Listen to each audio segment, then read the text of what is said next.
You are now tuned in to the Stuttering podcast.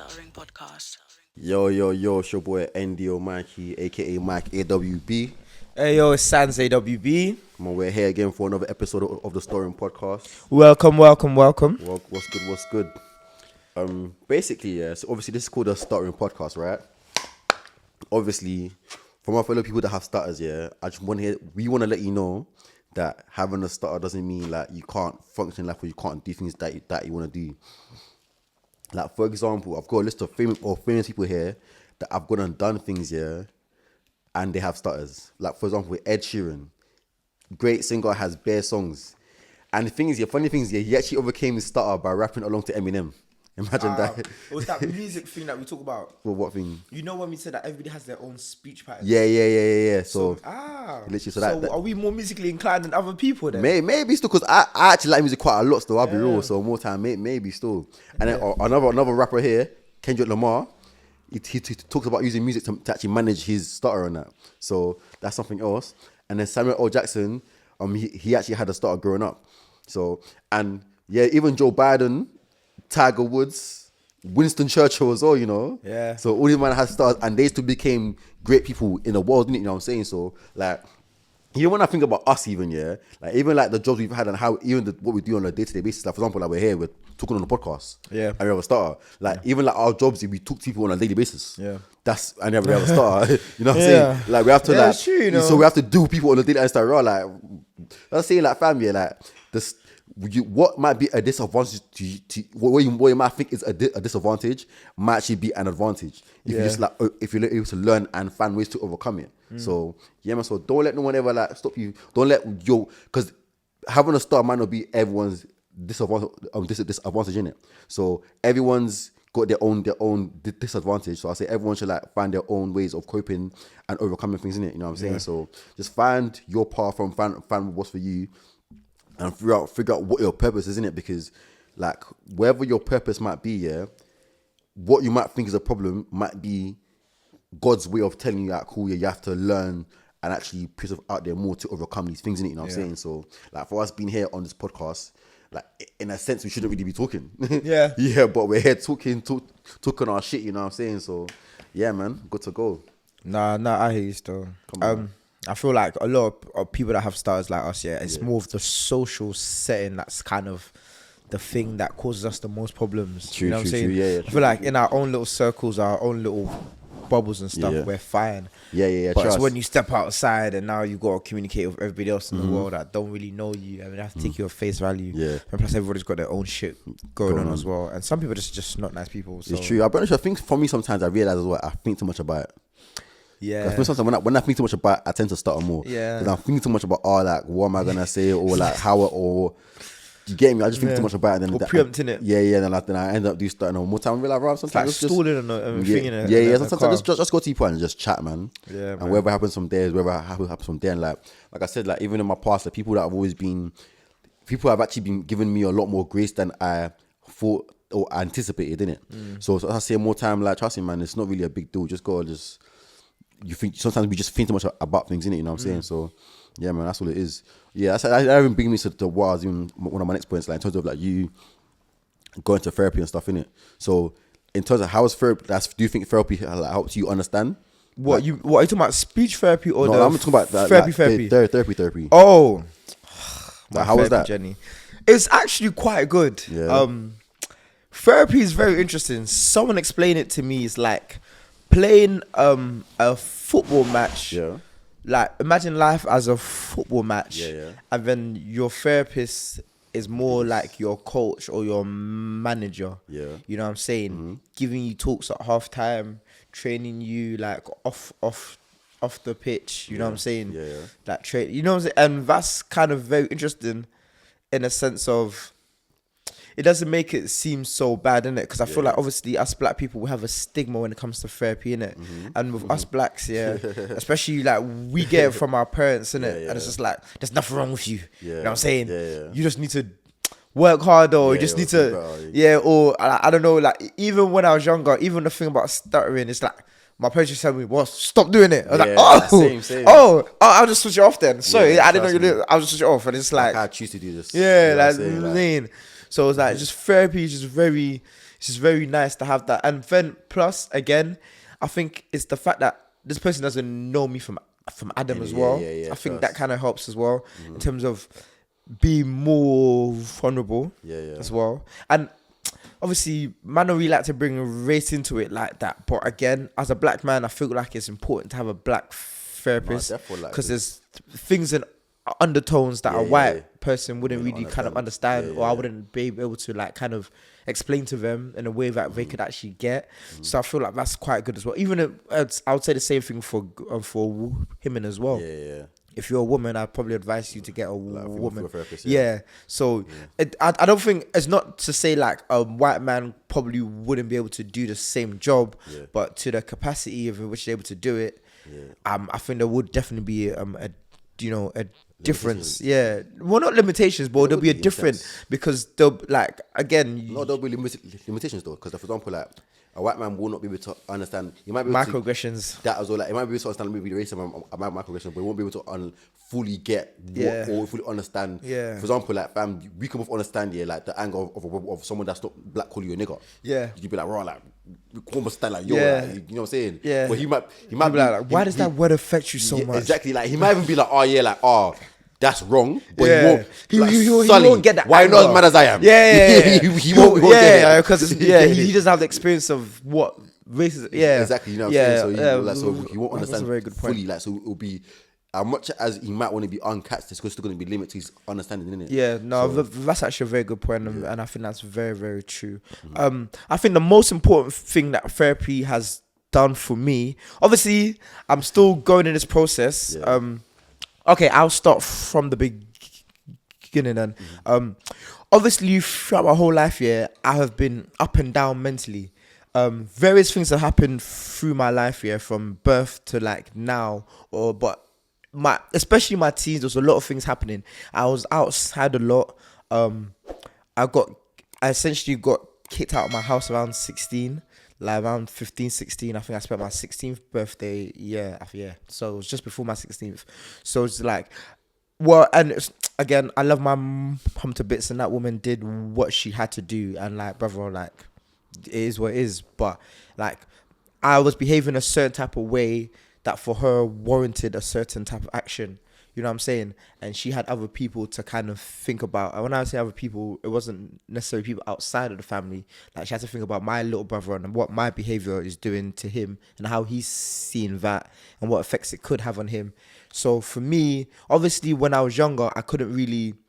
It was very hard to kind of grasp, innit? You feel like you've been abandoned, but it was more of, okay, well, you're choosing to do these things. I've told you about these things. You're still choosing to do it. I can't let that affect, your brother. And your brother's seeing the effects of the things that you're doing, because it's not even staying outside. It's coming back to the yard. You know what I'm saying? You've got like, you know what I'm saying? It's coming back to the yard. Like, we know what you're on. So it's like, again, I understand. I give appreciation for being a parent and having to make that hard decision one way or the other, innit? Because either way you look at it, it could have gone left, because I could have still stayed with my folks and still been there, and I don't know, I might have just made things worse. My brother might have just copied and emulated everything I was doing and sent him down somewhere where he didn't really need to be.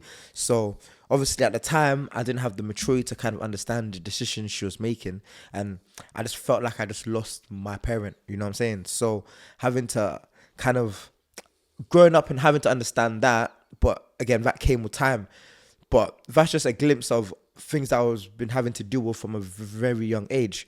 So mentally, it wasn't necessarily like I'm unstable, but from a young age, I feel like I'm unraveling slowly. And I feel like it's in my early 20s that I kind of recognize that this unravelment is unravelment a word? Oh my God. If it's not a word, it's gonna be a word. That's an unravelment. Oh yeah, I'm taking that. Unravelment. This unravelment. When you've been unraveled, you had unravelment. Yeah. That's show. Go and check out my poetry page. But if you think about it though, like fam, like even with words, every word was not a word at some point in time. Yeah, that's true. So but like I was saying, I think a lot of us go through stuff, and stuff that we go through, we see it as normal because it's your life and you have nothing else to compare it to. Like, in terms of what you actually feel, you can see other people's lives, but you don't have an actual perspective about their lives because you're not in their lives, so you don't really understand. but you can't compare it to nothing. But a lot of us go through things. Though. What is it? Yeah. That's what I'm saying. Yeah, that's what I'm saying. I knew it was something. But people go through things, yeah, and we just take these things on the chin. Especially, like I said, us from African households, it's more like, oh, it is what it is. You just have to deal with it, and not kind of understanding how to deal with it or what we're actually dealing with. So, for me, I think it was probably my early 20s, probably like 23, 20, 22. Yeah, 22 to 23. I think that was my point where, okay, I'm unraveling very, very, like, it's starting to get mad. Like, I've been away from my parents since I was like 16, and I've been in shared accommodations, in hostels and stuff like that, and going through that thing at a young age, you just think you're just tough in it, like, oh yeah, it is what it is, man will just handle it, and like, really and truly, that stuff is not normal, you know what I'm saying? It's not normal, and we shouldn't normalize things that are not normal just, you know, for the sake of it.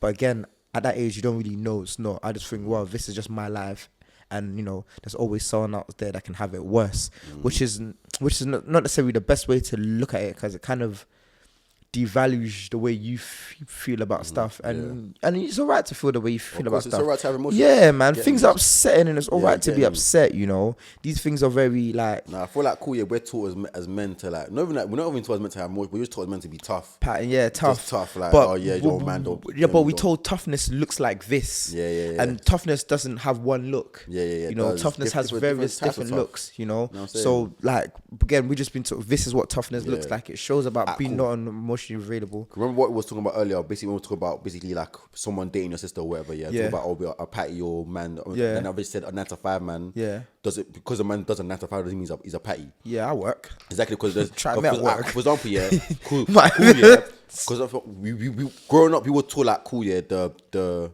tough guy is the road you, the guy that's outside doing his things.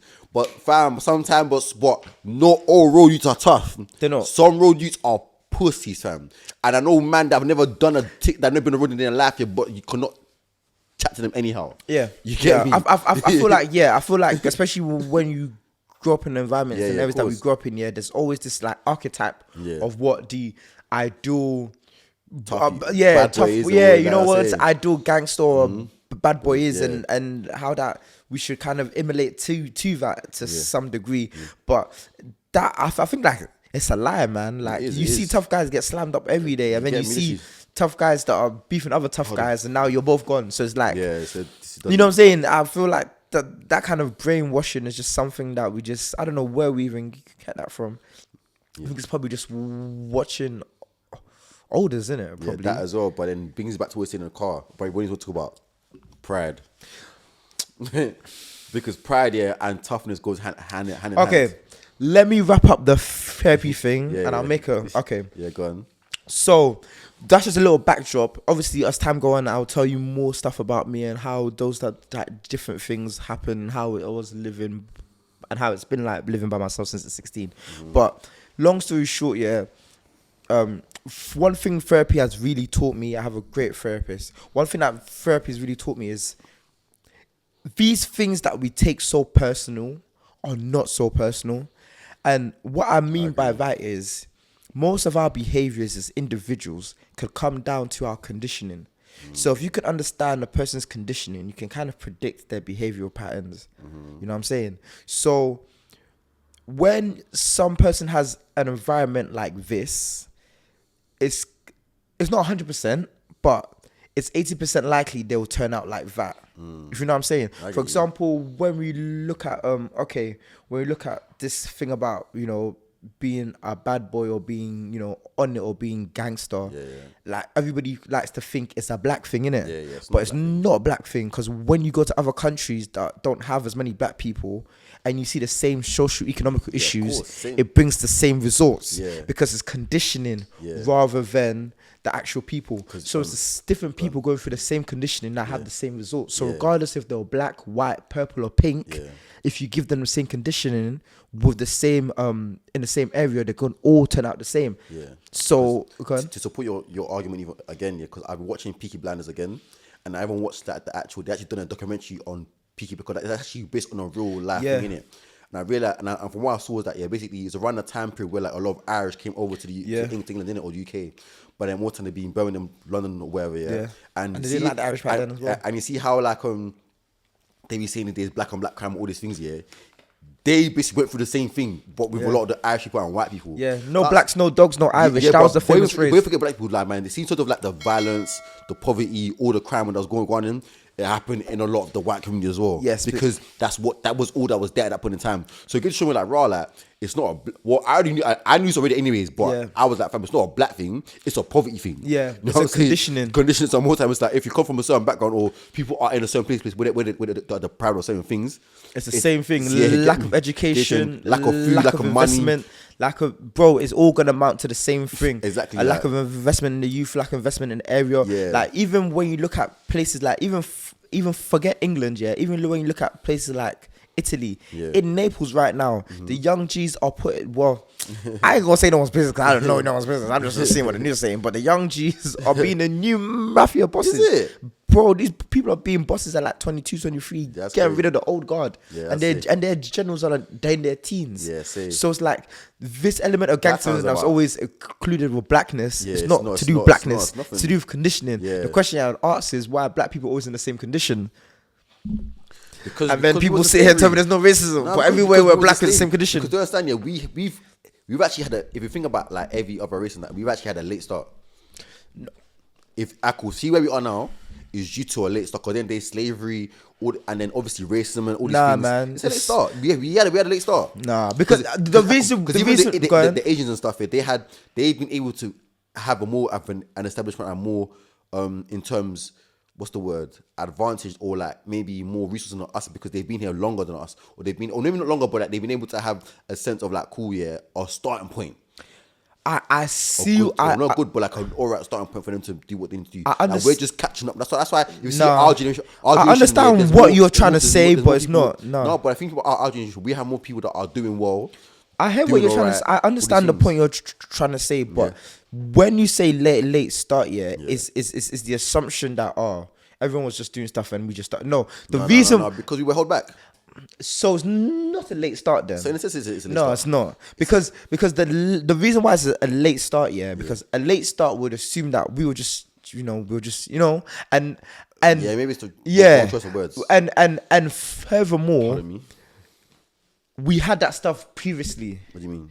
In terms of education, in terms of resources, in terms of inventions, in terms of art, we had all that stuff previously. So it's not even like we started. We've been having that stuff. Just that stuff, our one has been taken off us. And then we've had someone else's being put on us. True. So because before slavery and after slavery, there was we weren't even recognized as black people as a whole. It was more about tribalism and where you're from and regional stuff. So we weren't even called blacks. It was just my man of that land or dude of that land. You know what I'm saying? But like, so it's not even like we were like, if you want to look at it in a sense of like an actual race, we were literally ahead of the race because at that time Europe was not doing great.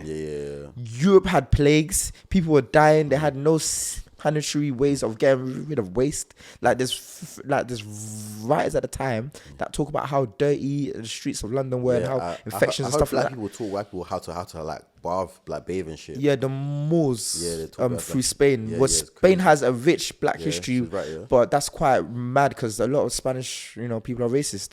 But very racist. I know, but the country was ruled by blacks for like 600 years. They colonized bare land. The thing is, cool. Everyone's always looking at the English, but the Spanish and Portuguese are just as bad, No, and the French. I think French. Even look at the French national team. You get me, bro? No, the French national team is crazy. Bare black people, fam. And Griezmann. Trust. The French, when they it looked like our school, school matches, just bare niggas and the mad white. That's just. It was that. I don't know what it's really doing, but it's always and we so I didn't even meet even judge. I'm dropping names on that. we interchange. Yeah. They interchange, and we had as well. Yeah. yeah. We had a couple white boys, but you know what's the thing? I can't remember the comedian that said, when you have a group of kids hanging around, you have to watch, and you see a group of black kids, you see the one white person, you have to watch out for the white kid, because you gotta think, what did he do to get them niggas respect? Tommy. It's true. Why did these niggas respect this nigga so bad? And it's true. It's like, wow. Hang with them. He must have been. And to a certain degree, is it allowed to say the N-word? No, not around us, but someone allow it. Someone, bro, I've seen someone allow it still. That's their problem. Don't say it about me. I'm not allowed. No, man. No, fuck all that. someone allow it still. Yeah, no. Fuck all of that, man. I ain't lying. Especially like the Americans and that. Yeah, that's their business. Whatever they do in America, they do in America, bro. Like, that's their problem. If they want to let Spanish people say nigga, let them say nigga all the way long, bro. The Latinos and that's wild. Don't come around here with this shit, because in London, bro, if we hear you saying nigga, bro, I don't. Even like there was one Asian guy I met one time. He's from I think he's from India, wherever country he's from, wherever. He's actually from there, yeah. I was chatting. He was even in the gym one time. I was telling him he was listening to I think ASAP Rocky or whatever. Then he said the N-word. I was like, brother, don't say that. He goes to me, but you lot say it. I was like, I don't give a fuck what we say. But you lot say it. I don't give a fuck. I'm like, but you lot know. So, but that's what I'm saying. But even the fact that you understand, you lot say it, so you know it's for like you. Yeah. Of course we say it. I was like, listen, yeah. I'm telling you not to say. I'll call you the P word. But me personally, if you're in the person and you're calling me a nigga, I'm calling. Cool, the P word. I would try to explain to him all. I would try to explain to all where I said P word, didn't it? He was like, oh, what's that? I was like, that's so he was fresh. Yeah, fresh. So he doesn't even care about the P word. He doesn't know what that means. Yeah, but I was just saying to listen, you can't see. I don't care if we say it, you can't say it. And I was saying to him, me, I'll be nice to you, because a random next man might just punch you in the face. Yeah, you see, but I'm telling you for your own safety. Don't say it again. You get me, literally. And he was like, cool, you ain't gonna say it no more. But who knows, innit? He probably will say it again. Yeah, no, he definitely wants to. He just knows not to say around you. You know what I'm saying? And for me, that's fine. Enough. For me, that's what I want. As long whatever your other friends let you do, nothing to do with me. But for me personally, just around me. But yeah, like I was saying, so when it comes to therapy, the one thing that's really helped me in terms of everything is to do with conditioning. The way I behave is because of the way I've been conditioned and the things that's happened to me. And anyone that has been in a similar situation to me, or there's that situation to me, are likely to exhibit the same results. So one, it makes it feel like there's nothing wrong with me personally, because I feel like that's one thing with problems, isn't it? You always think, damn, why am I cursed? Why is it me? Why? It's always me. You know what I'm saying? I feel like what's the Balotelli? Yeah, Balotelli. Why always me? Man? You know what I'm saying? But I realized, it's not always me. It's because of this and this and this. And then I look around and say, okay, I realize the people that have the same conditions as me often tend to behave the same. You know what I'm saying? So it made it less personal. So I felt the problem wasn't me inherently. And I feel like that's one thing that really helps with this mental health stuff, because it's really, you fighting against mental health is a fight against yourself 100%. And against your conditioning and the thought, because the way you think is to do with the way you're conditioned. If you're conditioned to think a certain type of way about yourself and you internalize that, and you don't understand you've internalized that, you're first of all, you're losing a fight without even knowing that you're in one. You know what I'm saying? Because you not recognize that there's a problem. You know what I'm saying? So even in that, my recognition of a problem is, okay, I'm up now. Because now I know I'm being banged in the face. If I was being banged in the face, I'm thinking, what happened? What's going? But now, but now I'm thinking, oh shit, I'm being banged in the face and it's by you. You know what I'm saying? So now I know I'm being banged in the face, and I know he's banging me in the face, and I know I'm banging myself in the face. You know what I'm saying? That's the same. Mental health is literally a fight against yourself and your conditioning. And that's what I'm saying. A therapist is the guy that's in your corner during the round saying, yo, you got punched this time, you could have slipped that jab, or next time don't let my man hit the hook duck. Or do you know what I'm saying? That's that's the saying, your coach in the that's saying, your coach in the ring of life. Come on. Go and fill in my poetry page. Like, comment, subscribe. That's it. Like up the thing. What I'm saying is literally that you're fighting against all your insecurities. You're fighting against all your past traumas, whatever you'd like to say. You're fighting against your insecurities, your traumas. You're fighting against your perception of yourself, which a lot of people don't really understand. That's very important, because the way you view yourself is the way you act. Very, very key still. And a lot of self-esteem. It's not just even. No, but that's what it is though. Again, it's not just self-esteem. It's partially self-esteem, because the self-esteem is how you view yourself anyways. Yeah, it's a part of how you view yourself. Yeah. But there can be self-esteem where you don't view yourself very well, but there could also be a flip part where you don't view yourself as a person that wants love. And it's a little bit deeper than self-esteem, because it's not necessarily self-esteem because that's come from yourself. It's because you've been conditioned to think that because of the things that have been around you. So for example, if you're especially, again, that's why we as African parents need to not necessarily chill out, but it's like finding that hard balance, innit? Because if I view myself less than, it's not because I am less than, it's because my brain has seen that I'm less than. And why has my brain come to that conclusion? Because the things around me. So if I've got people that tell me I'm gonna go jail, if I've got people tell me that I'm not good for anything, if I've got people tell me that I'm not smart, if I've got people tell me I don't really have a future, they're negative though. I know they're negative, but remember, this is reinforcement from a you. And that's what I'm saying. Teaching is a very important job as well, because again, remember what a lot of teachers used to say to us when we were kids. And obviously, we look at it now as big men, like, but we've internalized some of that, and it's shaped decisions we've made, especially when it comes to education. Enough of us fuck off education because we don't think we're good enough, or it's not for us. You know what I'm saying? And the reason why we think it's not for us because we don't feel like we're good enough to and because it's being reinforced by the public. No, but I also have to think then, because we're not public, but I want to put it, obviously, it's, that is so. What I'm about to say is more like a personal thing as well. But it's a thing of like, at the end, because see, with education, you're like, I've never cared for it, but I've always known, like, yeah, cool, man, I want to study. I want to just do it for the sake, just at least pass, innit? So, but with some man, they were like, for example, we know bad boys that were smart, and we know. So it's like, fam, it's not a thing of like, cool, like, I feel like coming from the home, like, obviously African backgrounds, I can't speak for Caribbean backgrounds because obviously we know a few Caribbeans, but we don't know a lot of them around us, innit? Yeah. But most from African homes, when we go home, it's study. So even though we might have been on certain things, we knew, listen, we got to get his grades. And for me personally, like, well, growing up, I actually enjoyed reading books. So I've always just kind of thought education was all right for me. So for me, it's like I always try to find like a balance of it. So it's like some people did fuck off education, but some people like that might be more on like me, or like they find a balance of it in it. So I feel like that is a more of like a personal thing, because not everyone really like. Cause I don't like. Cause when I went to uni, I realized I don't like education as much as I thought I did. You know what I'm saying? Or maybe I picked the wrong course. I don't know. But it's a thing of like education. Because if I never cared for education, I wouldn't. I've gone to college. So about you personally, yeah, cool. That's about you. But when we talk about generally and how this thing is brought to us as general people, that's not the case. For example, we're talking about reinforcement.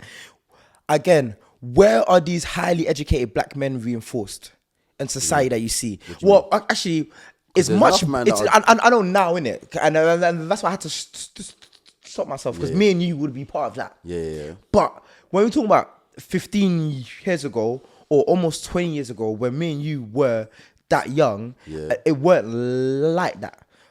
Yeah, I guess so. Yeah, the people that we see that are black and are in position of power are what? Athletes, musicians, or something. Or nothing to do with the educational system. That's true. So that's conditioning. Cool. Yeah, I hear that. So when you're conditioned that and all the lawyers are what? White. All the doctors are what? White. Yeah.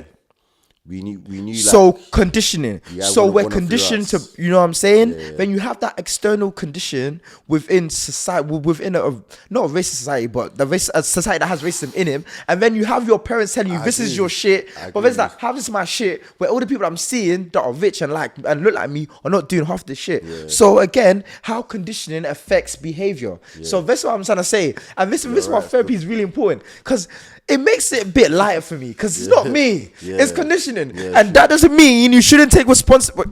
Accountable.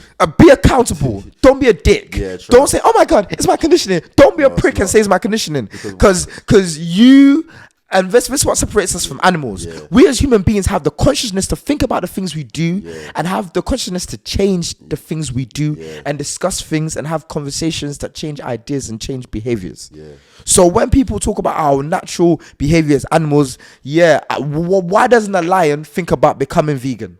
Yeah, true. Because it doesn't have the consciousness to think about that. It has, I'm a lion, I need to eat, this is why I eat. You think it's gonna fucking get no. So when we have comparison between us and animals, there's a big bloody difference. So that's just an example of how conditioning can directly impact impact behavior. Yeah. You know what I'm saying? So again, when I'm going through this therapy journey, I'm remembering my therapist is teaching me that I'm not the problem. The things that I've gone through are the problem, and now the way I'm reacting to things that I'm going through are the problem. But me as the self, as me as the individual, as me by myself, I'm not the problem. You know what I'm saying? Yeah. So if I can identify what's made my brain think I'm the problem and challenge my brain, because again, your brain, like we all like to think our brain is us, and we are two different.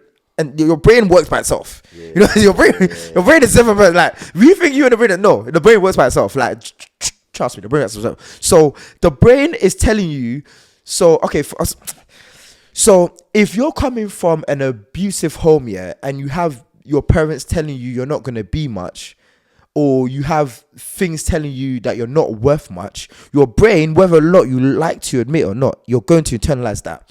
Now, whether that comes out in the way you act is yet to be seen, but it does, and it may not also come out in a most direct form. For example, you talk about low self-esteem. So someone would assume, okay, your parents don't you might have low self-esteem, so you might be shy, but it's not just that. There's other ways it could come out. For example, that's like a lot of road youths have problems. Yeah. Like we all have issues. Mental issues that you lot need to go and see therapists for. For example, if I have parents that telling me that I'm not gonna be shit, and I've internalized that, and I'm not gonna be shit. When I go outside there and step outside, what did Tupac say in Juice? I know I ain't gonna be shit, and I'm more of a man than you. So I know you ain't gonna be shit either. So if I don't think my life is worth anything, what qualms do I have about stepping outside and taking a life of someone else? You know what I'm saying? So I'm saying that not to boast about it, but to give you an idea of how psychology affects behavior. Yeah, of course. So when you lot are telling you, put the knife down, I hear the sentiment, but that's not helping. You need to find cause. Why are they so willing to throw away their lives? And the answer is because they don't value their lives. So what has happened in their life for these young black people, not just black, because it's everywhere. What's happened to these young people for them to feel that lack of value in their own lives? Then when you look at their childhood and things and if you put anybody, regardless of their white, blue, pink, in the same situation, 98% of the time you're gonna have the same results. So again, that's why for me, therapy has become very, very important, because again, it's lifted a lot of the stress of me thinking that I'm the demon, or there's something wrong with me, or I'm just like this because you know what I'm saying? Because when bad things happen, you always think it's me. And sometimes you fail to forget that you live in a world where things are happening, and you're always going to be constantly affected by the things that happen. You know what I'm saying? So you to say you're going to live in this world and nothing's going to affect you, it's a lie. And if you think that, you're just not aware of the things that have affected you. That means you've not sat down with your behavior enough to kind of understand why you do the things you do. Or if you do the things, you know what I'm saying? Because the way we present or the way we think we present are two different things. You know what I'm saying? So again, that's one thing that therapy has really helped me with, in terms of not internalizing a lot of my problems as me being a problem. So it's made me less snappy in that way, because I'm now more relaxed, because now I just don't feel this tightness around me about, I'm the problem, constantly I'm the problem. I can be relaxed. I'm thinking, you know what, I'm not the problem. I can actually do things not necessarily normally, but I can deal with things calmly. I don't need to I don't need to do because I don't need to. You know what I'm saying? I'm not. I don't need to be that. I can. You know what I'm saying? And I feel like that kind of helps, because again, it's like you being in your problems and you stepping outside your problems to look at your problems. You have a better view, because it's not inside. And I think when you have problems, you're always in the midst of it. Literally, you need to find a way to get out and look at your problems from a neutral point of view as an outsider. And that's why I say therapist, that's why I say my therapist is good, and therapy is good because it does that. It allows you to say, okay, this is you in the midst of all your problems, but take yourself outside the problems, and what can you see that's happening here? Then you have that emotional detachment from your problems and think, oh my God, I can actually see why I behave like this now. I can see why I react like this. Or I can see what winds me up and what I need to stay away from. You know what I'm saying? Because you're not inside them and you're not drowning in them. You're on land and you're watching them from outside the point of view. You know what I'm saying? It makes it a bit easier. Cool. I want to speak from a point. I'm not against therapy. I feel like if you feel like you want to do that, then 100% do that. Yeah. But for me personally, why I wouldn't go to therapy, because like, for example, I feel like one thing that I hold like very high, and I feel like everyone should have, is being accountable, and make sure accountability is very part of your life. And to a certain degree also be like, what are you gonna say? So do you think the people that go to therapy are not accountable? I wouldn't say they're not, but in a sense I would say they might need help to be more accountable. Because like, for example, for me, like, I would like to think, because let's say for example I do stuff and I'm not like, cool, yeah, I can understand where I have gone wrong in life, or where I may have been wrong. And for example, like, having good people around you also help you be accountable. Because like, for example, I could come to you or any one of the man and be like, yo, yeah, I'm like, even I've done this with you bedtimes. I come to you like, yo, yeah, tell me, yeah, am I bugging here? Yeah, that's what I'm saying. Yeah, am I bugging? Yeah, so because you need a second opinion. Yeah, literally, because I'm most time I know like I'm in the wrong or I'm not in the wrong, but I just want to tell me, listen, yeah. That's what I'm saying. Outside view of exactly what I'm going to. I'm like, cool, yeah, I am bugging or I wasn't bugging. So more time, I feel like you go to. That's why I never feel like, oh yeah, I need to go therapy, because I also understand certain things. I've come to understand stuff. Even we were talking about what we saying again about conditioning and stuff. Yes, like I understood at like 18, 19. Like, I always said that, right? If I knew about getting a job at 15, 16, I would have done that. Because man knows bare girls that are working from like 16. Yeah, I would have done that. But see, onto the age of like 18, 19, yeah. You don't think you had in it? No, what was the job? I was unaware of what I was thinking. That wasn't no thought in my mind whatsoever. What was the job? But you knew he was shotting. Yeah, I knew. You knew where you could get an A. You knew where you could get a Benz. Yeah, I knew. Like, bro. You knew we could go cosine and Z from. I knew to get squares. You get me, bro? Like, you get me, man. You knew the Barclays. But in terms of getting a job, or even learning a trade, yeah, that I don't know. Nothing. That was not taught to us at all. Man, you don't know what was. I knew get money, but like how? Yeah, this that like kind of fill in the gap yourself. The things that will glorify to us: athlete, musician, or the roadie. Yeah. You know what I'm saying? Or the F-man. Yeah. You know what I'm saying? That man came later, but yeah. No, 15, 16, bro. Yeah. You get me, bro? Bro, all those guys be like, yeah, man, can you get my squares? You get me, bro? Like, you see me, bro? Yeah. Like, it's this, nationwide, popping nationwide. You get me, bro? So what time is that? Them on PBM. Yeah, bro. Them broadcasts. Yeah, man. I say like, yo, man, got this job. Back here. Oh my God. Percentage is this, all this and a third. You know what I'm saying? So our conditioning, in a sense, was like, we were just like blocked from a lot of things, innit? But then, like, growing up here, as you get older, you mature, you see more. That's what I say, tell people, like, go out more, experience the walk of this. That's because, bro, I've been chatting to like certain people from like a different world, yeah.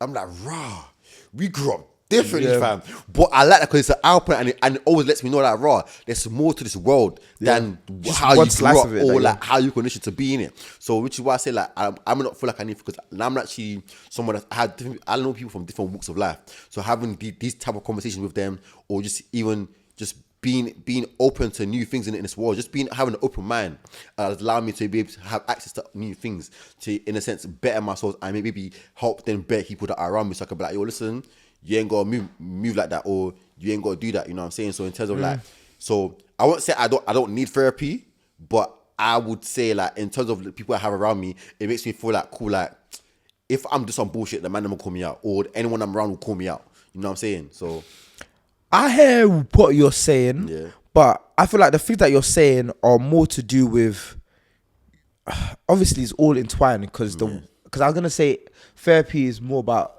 how you feel about stuff than actual stuff that you do, but how you feel about stuff affects how you deal with those stuff. So again, the way you feel affects the action you take.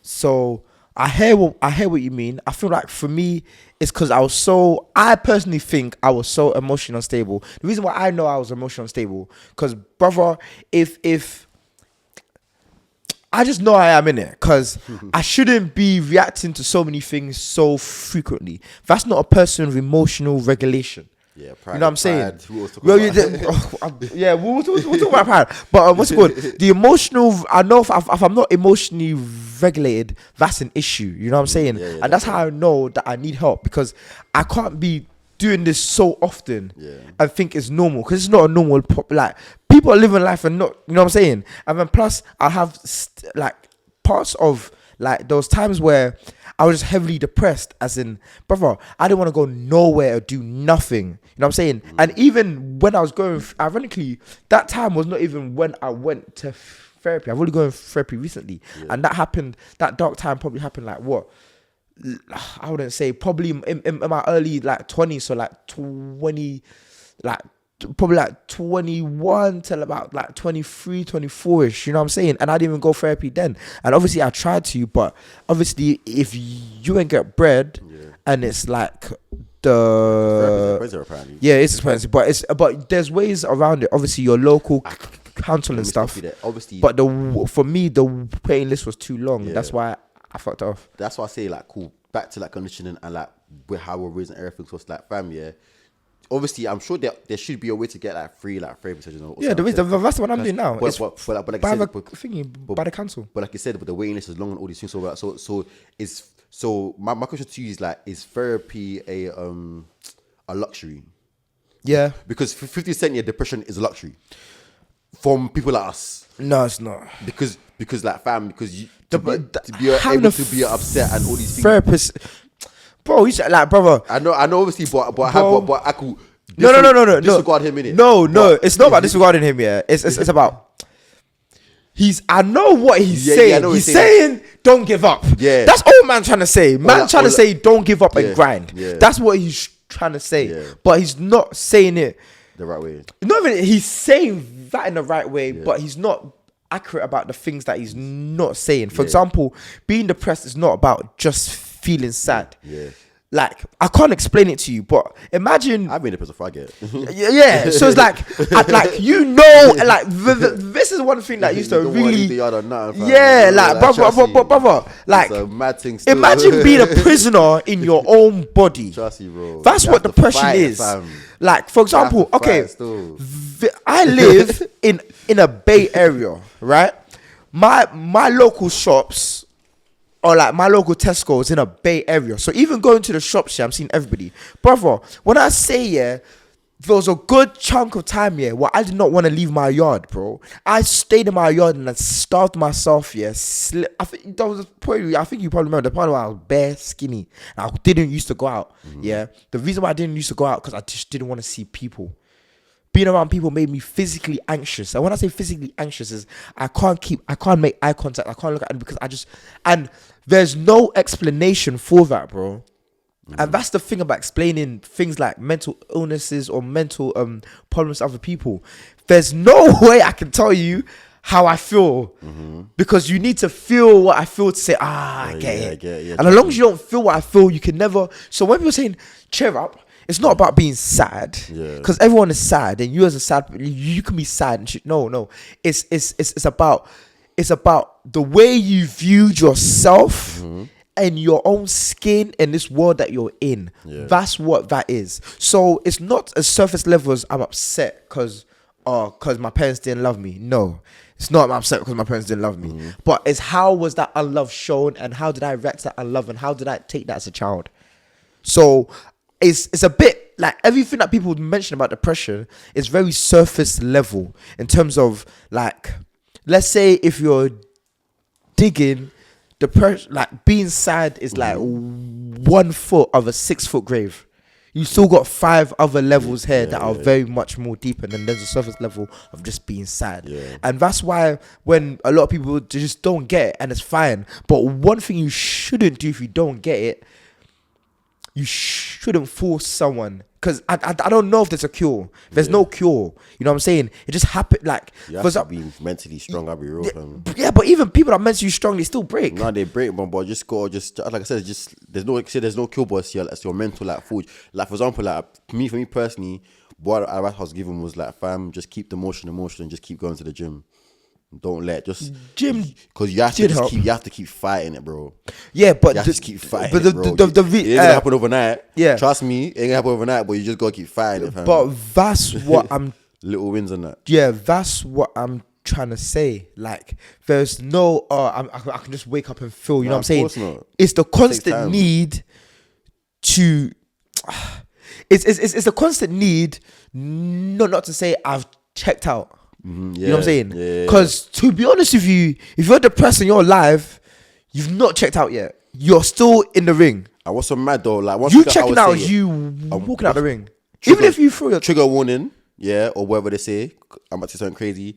Trust me, I don't know about you, but depressed times I thought about death. bro, thought about it.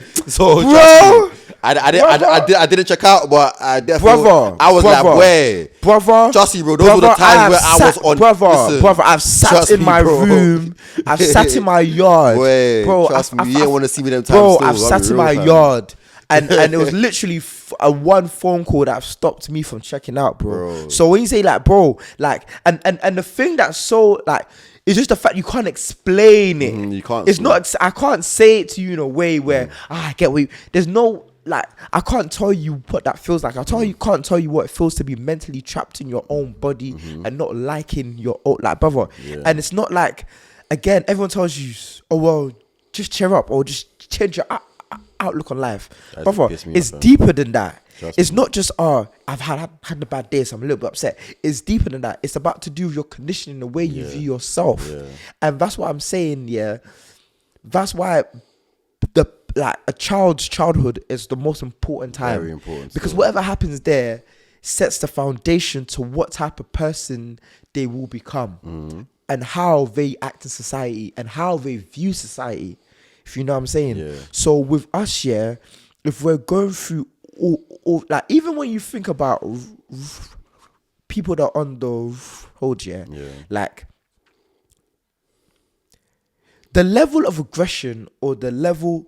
Okay, there's two things. First of all, the level of violence and level of aggression, for you to do that continuously, that's not a normal thing. And I know there's no such thing as quote unquote normal thing, but there isn't a normal. Most human beings, unless like we've reverted back to a time where we're living in an animal kingdom, that level of violence should not it shouldn't be easy for you to get to there. Of course, 100%. But why is it so easy for us? I don't know, bro. It's so real because that's Because of the level of violence. I'll tell you why. Because the level of violence that we've seen Yeah. from childhood that legitimize that as a legitimate means to response to something where you're not happy about it. minuscule as well, like, And it's very- minuscule, but it's, again, But to us, it's mad thing. what did God say? It takes a faith of a mustard seed. Yeah. You know what I'm saying? Trust. And especially when you're a kid, you're hyper absorbing everything you see. Especially as a man, your testosterone is just you get me? You're hyper absorbing everything you see. So if you're growing up around violence is already immaculate acceptable to you from a young age. Yeah. When you get to the time where you're able to implement a huge amount of violence on other people, you have no qualms about it. Yeah. Why would you don't even think twice about it? Because it's normal. It's normal. That's why when, for example, if me and you were on the street, yeah, and like, bro, people start moving mad, yeah, bro, people will be shocked for the amount of violence we're able to, like, you know, yeah. and it's not necessarily, yay, look at us, Yeah. we're bad. It's the fact that our threshold for that type of stuff Yes. is higher Yeah, because yeah. it's normal to us. Yeah. That's why when you that don't come from that, they're like, oh my god, have you ever oh my god, I'm fighting the English. Have you ever had people tell you you're intimidating without you trying to be Every day. intimidating? Every day, bro. You know what I'm saying? All the time. That's because of that. You know what I'm saying? All the time. because where you come from, there's a level of awareness and a level of, I would say, sternness, because of a lack of a better word to find it, that you carry along with you in the places that you go, because of the place that you come from and the things that you've had to be aware That's of. why I kind of just how I just now, because like just let everyone listen. I'm a good G. You get it. You know what I'm You saying? know what I'm saying? So when other people that don't come from that see the results of that, Yeah. they're absolutely blown away. Trust me. Because they've not experienced any of that violence. Yeah, trust me. So for you, let's say they've not experienced level 10 violence. For you come in with level 40, it's gonna look like you've come with 100. Yeah, trust Because me. the maximum you've seen is 10. Yeah, it's true. You know what I'm saying? Undo. So when we have conditionings and we have like those type of things, yeah, like we have to actually, and again, you're right, because you're right. in a sense of just because you go therapy doesn't mean you don't have to be accountable. No, I'm saying therapy makes you accountable on obviously. No, because you remember you're like, it's like, you want to be responsible for your own behavior. Yeah. You know what I'm saying? So you don't want any external factors to be the thing that motivates your own behavior. Yeah, I'm assuming. But I think I was just saying, I can't remember exactly what I said, but I know, but I'll say like obviously, but from my point of view anyways, yeah, because I'm a natural accountable person. Yeah. I was saying I don't need to go therapy because I don't feel like I just feel like, because for example, remember you said as well, but like if you listen, I said the point, you said that going to therapy just allows you to understand what you thought the problem was already. Yeah. So obviously in that sense, because you're an accountable person anyways naturally, so that just basically gave you insight as to what you knew already. Well, some people they're not as accountable as us. But the thing about that, I was accountable, but there's two things. One, that's another reason why I went to therapy, because you're right, I did know the problems, but I didn't have the answers. I hear that. And that's why the professional part comes in, because again, these are people that study for years and years about these things, you know what I'm saying? I was to play devil's advocate. Play devil's advocate, come on. Because I was going to say, obviously, it's like, them therapists have their own issues. 100%. I've seen therapists have therapists. Yeah, because you know what? Yeah, that is so funny. If the therapist needs therapist, that should be a sign that you as a normal person should have one as well. That's true. That's true. But we're all human though. Exactly. But that's what I'm saying. The person, for example, you're saying you're an accountable person and you're knowledgeable. The person that has studied every psychological, I don't know what to call it. What field or whatever? Yeah, only psychology. No, because it's not just fields. Yeah, it's about like career. Behavior traits. Yeah, stuff like that. So a person that's like, because it's behavioral sciences. Yeah, behavior. The person that studied all the behavior sciences. That knows why all these things are happening. They still want a therapist, bro. So you that doesn't study anything, you think you don't need one, and they recognize, bro, I need to. You know what I'm saying? So because I think like with us as humans, we like I don't want to say majority humans, but I would say humans, we naturally, we like to communicate. We're social animals. Yeah. So communicating is our form of how we like express our feelings, get to know each other, get to understand each other, and get to solve our problems, innit? Yeah. Which is why they always say, violence isn't always the answer. Yeah. But sometimes it is. Anyways, but I digress. But communication is how a lot of humans solve things, innit? You know what I'm saying? So that's why I think a therapist might also need a therapist, because it's communication. That's it. Our both of us here are talking, we're communicating, we're getting to understand each other a lot more, we're understanding things on a grander scale of things. Yeah, because they value because the therapist knows the value in conversating about the way you feel to other people. See what I'm saying? And again, you could be accountable as you want, innit? For example, like you said, I'm a very accountable person, innit? Mm-hmm. But what I kept on finding is, I kept on digging it, and I kept on finding answers to my not answers. I kept on finding reasons behind the way I was behaving and why, but I couldn't find practical solutions to implement to change that. Yeah, you know what I'm saying? And that was where I was stuck, and that's why it made me finally go, because I was thinking, okay, cool. The worst part of it was that part where I couldn't, like, that part has gone. That depression part, for the most part, is I'm still suffering from depression, but it's long removed from what it once was. Long removed from what it was. But now I'm really functioning. Before, I could not function. I could not function in a normal society, bro. Like, it was just, I couldn't even leave my yard, bro. Cool. Cool. I think for me, I don't think I need a therapist. I would say I need a mentor. I think we all need therapy. And a mentor, though. Yeah, but I think that's different, because I'm meant to be a therapist. Yeah, 100%. But a therapist. You're saying everything but a therapist. The reason why these people are trained. You need someone that's trained. Some people need guidance, and I know, but you need someone that's trained. I heard the guidance, the thing that you say, but the reason why I wouldn't say a mentor, because what happens with mentor is like, it's a mentor in a specific field, or like, you know, mentor, innit? Like, 100%. A life mentor can be a therapist. I'm about to do this investment. Man. But that's nothing to do with your feelings, though. I feel like I'm gonna get some money today. Fuck off. Fuck off. Stay in the car. Money makes money. Stay in the car. That's about money, fam. Nah. I I hear what you're saying, but I think the biggest difference is the fact that it's a professional, bro, versus someone that has gone to school. So the psychological sciences, what for what to understand people. The one that studied business management is when you're gonna come. Fuck off. Yeah, that's a good advice to give me. Are you hearing this? Listen, if you're a millionaire, I will listen to what you're saying. Unless you're obviously your character has to mean something as well. But if you're a millionaire, you're gonna give me advice. This is why capitalism is the greatest conqueror. I said it all. Who gets give you a advice right now? Tell me you're not gonna take it.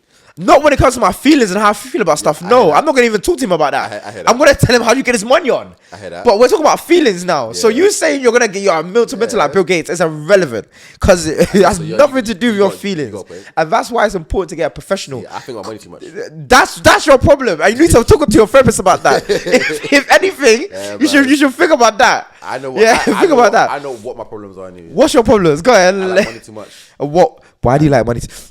You're not my therapist. So, young Nino, we see here that you have a money, an addition to money. Why do you think that is? Because I've been broke, fam. So is the absence of money been a hole in your life? Yes. When did this start? How long did you recognize that you were quote unquote broke? When I was in school, niggas, I had F-forces and I didn't. Damn, nigga, I feel your pain. I want F-forces too. Yeah. But I said, no, you can't afford that one. I was like, damn, nigga, shit. Okay. We are playing, but this is very interesting. Because we'll see how psychology works. Okay, cool.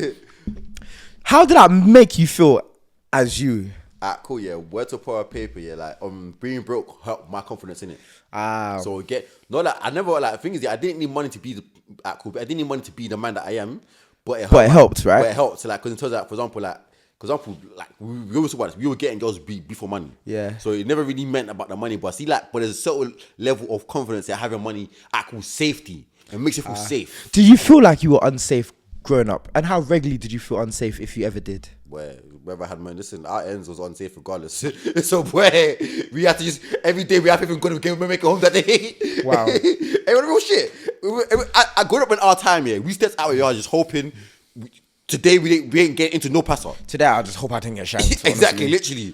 Hope I didn't get shanked. Hope my phone didn't get robbed. Hope nothing happened to me today. Okay. Oh, literally, that was it. So are you viewing money as a means of escaping that? Yeah, because get money, leave the ends.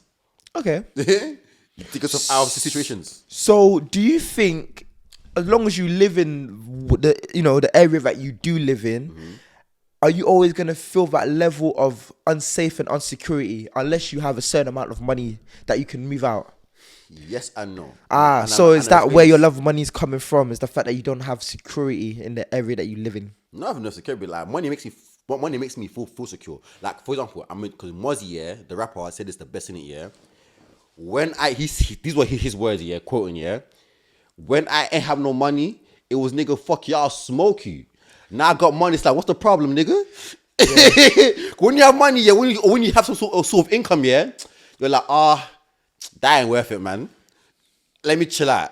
Okay. Because it gives you, you're secure in what you're doing, secure in like, it makes you very secure. Obviously, your area does play a role in it, yeah. But at the end of the day, like, I can see I still pass through the ends, and I'm still the ends. And I feel more secure because I know I'm getting money. But back then I wasn't getting money, so my security came from knowing, cool, yeah, my brethren got my back.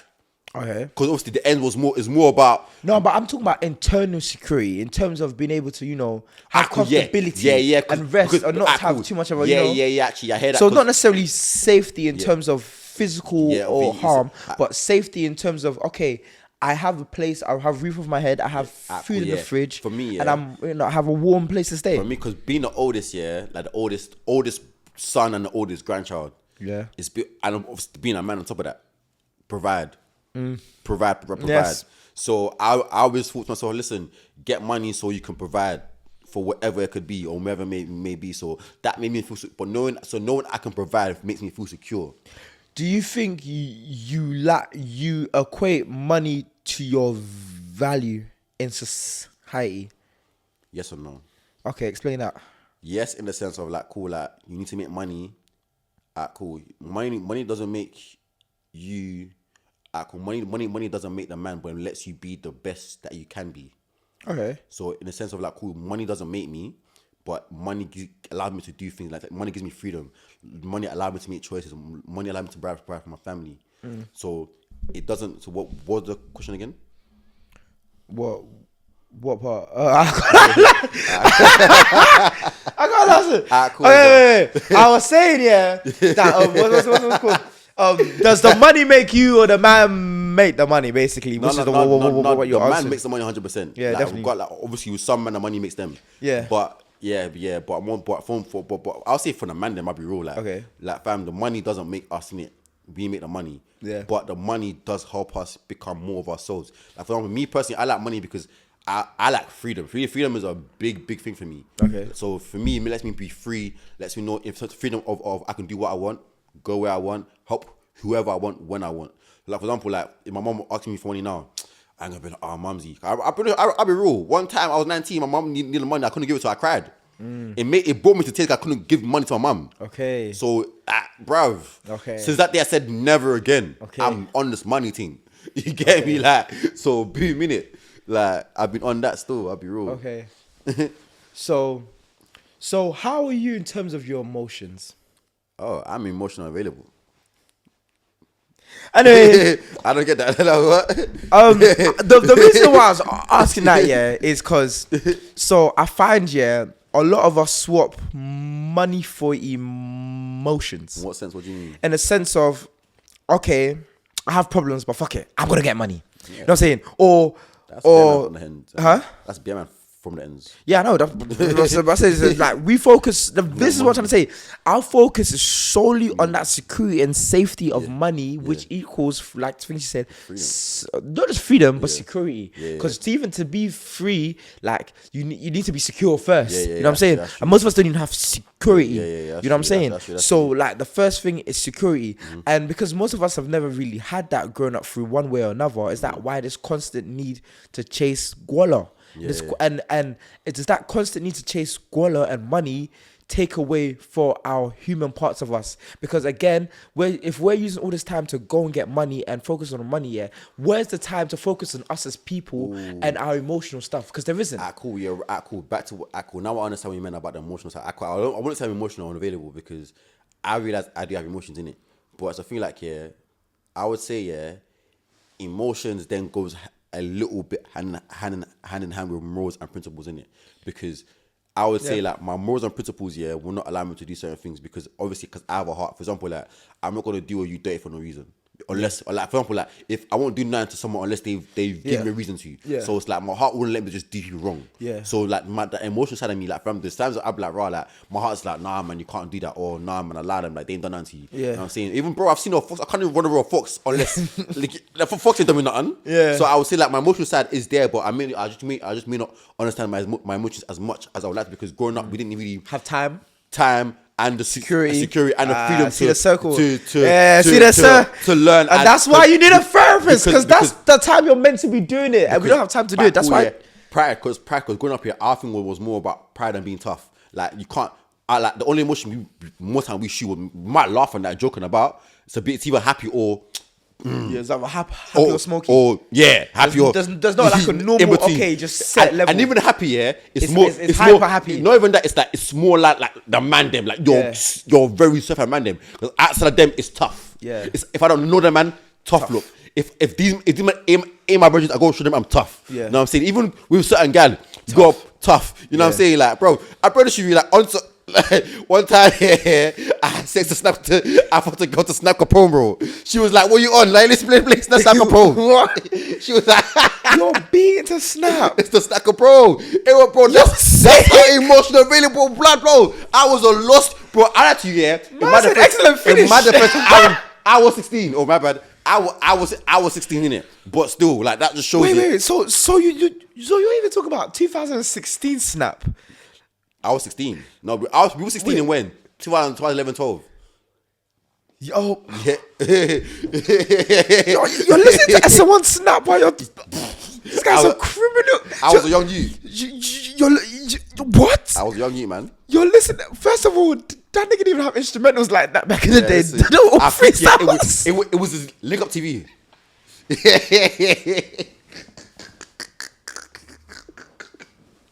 Hey, bro. All I listened to was rap music, bro. This Donny is bro, slapping. bro, because bro, You're all that, beating bro, to slap bro, man Lincoln knew about T. R&B, yeah, but man didn't know about R&B like that, bro. I'll be real, fam. All I knew was like, fam, rap. Oh my And god. that's what I said. To some degree, music does also help, like, Yeah. condition as well. Yeah, I'll be definitely. real. I feel music is a huge part of the conditioning. But Oh one my time, god. bro, like, fam, we grew up how we grew up. You know what I'm saying? So But again, this the reason why I say okay, the therapist thing is good because like you said, we're wasted, not wasted, but we spend so much of our time just trying to survive in terms of life and trying to make sure we have enough food to eat, make sure we have a roof over our head, all that stuff. That emotional part, it needs to be checked on, and it's not checked on. So that's why you need to go to a therapist, because if it's not checked on, brother, like, or sister, brother, you're going through some things where, like, you don't, well, not necessarily you don't need to go through them, but there's things that can actually help, and understanding those things better and understanding why those things are happening to you and understanding the cause of them is the first step to actually dealing with them practically. 100%. You know what I'm saying? And like you said, like, your lives are busy. Like, people got, bro, look at the economy. The economy is in tatters. We have shrinkflation. Things cost an arm and a leg. Look how much the house prices are. Do you know how much it is for a 1-bedroom flat? So, like, bro, people have to think about living. Of course. Bro, talk about living. Talk about, so they're ignoring a lot of their emotional, mental stuff, and would all like to think that we're all emotionally strong enough to ignore those things and put them to the side and do. But I promise you, one day those things will catch up, and if they don't catch up on you, they will catch up on your kids, and in the way you treat your kids, and in the relationship you have with your kids. So you need to try and nip these things in the bud as soon as possible. And asking for help is not a sign of defeat. Asking for help is a sign of strength, because you say, I'm willing to fight. Are you asking for help is you deciding to put on the gloves. It's not you stepping outside the ring saying, okay, I'm on this fight, give me the gloves. You going to see the therapist is you going to see Mr. Miyagi. Is you going to see Rocky. Okay, this Donny's been kicking my ass for the last few years, but now I'm on smoke and I want to fight. Teach me how to fight. Your therapist is your Mr. Miyagi. You need to trust in that, because again, this is a fight that you've been losing. That's why you feel the same way you feel. I was getting my ass kicked for this for a long time. I survived the harsh part of it, survived the biggest ass kickings, but I was still not winning the fight. Now I've stepped into the dojo of Mr. Miyagi. I've had less than 10 sessions, but I promise you, like, now I can dodge. Now I'm getting banged. The bangs that used to hit me, now. You're dodging it. Bobbing and weaving. Because I see that. Bobbing and weaving. Because I see that. And so it's the mentality we have when it comes to these things. You know, it's not weakness. You know, it's strength, because you're choosing to fight, and you're choosing to go and get the help you need to fight the battle you need to fight. And there's always strength in that. You know what I'm saying? And that's one thing I feel like people can, take away from therapy, if anything. So if you feel like you're losing a fight, go and try and get your Mr. Miyagi or your Mrs. Miyagi. Because we, you know what I'm saying, we support women out here, and it's not just about, you know what I'm saying, it's everybody. So like, it's, bro, if you're really ready to fight and you want change, go and get your Mr. or Mrs. Miyagi and step into the ring and fight with that person by your corner. And trust me, you find yourself losing less at least. And then one day you wake up and thinking, raw, that fight that I used to have, it's not fair anymore. And it just happens so smoothly, you just don't even notice. You know, so that's what I would say. Yes, from the great words of Nipsey Hussle, what he's saying once, I can't remember the name of the song yet, but he said, listen, he said to himself, he can't win them all, but he can't keep losing. And that's what he said to himself when life seemed useless. So, brother and Dame, trust you, man. So, as we bring things to a close now, think about that, man. Life may be kicking your ass here, but doesn't mean you have to keep on losing. God's grace, we live long in this world. That was very nice. You don't have to win them all. But you can't keep, you won't, and you can't keep losing in it. You know what I'm saying? You can't. You're gonna win some, man, in life, man. So just listen.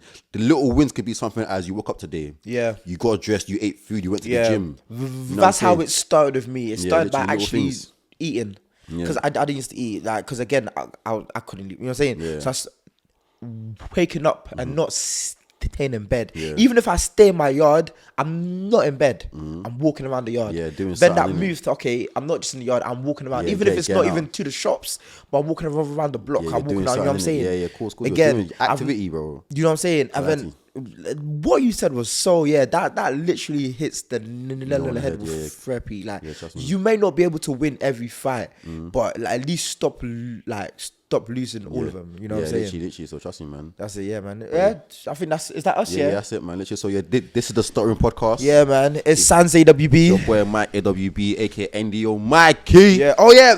Check my boy out on his Portrait page. Yeah, my Portrait page. SanX AWB.